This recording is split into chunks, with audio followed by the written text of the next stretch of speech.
ઓમ શાંતિ 9 March 2026 આજનું બાબાનું વરદાન છે।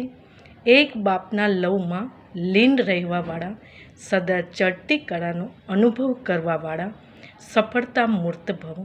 વિસ્તાર છે, સેવામાં સ્વયંની ચડતી કલામાં સફળતાનો મુખ્ય આધાર છે એક બાપ સાથે અતૂટ પ્રેમ।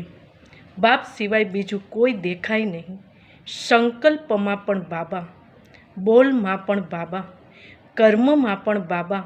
બાપનો સાથ એવા લવલીન આત્મા એક શબ્દ પર બોલે છે તો એમના સ્નેહનો બોલ બીજી આત્માઓને પણ સ્નેહમાં બાંધી દે છે। એવા લવલીન આત્માઓને એક બાપ શબ્દ જાદુનું કામ કરે છે। તે રૂહાની જાદુગર બની જાય છે। સ્લોગન: યોગી તું આત્મા તે છે જે અંતર્મુખી બની લાઇટ માઇટ રૂપમાં સ્થિત રહે છે। ઓમ શાંતિ।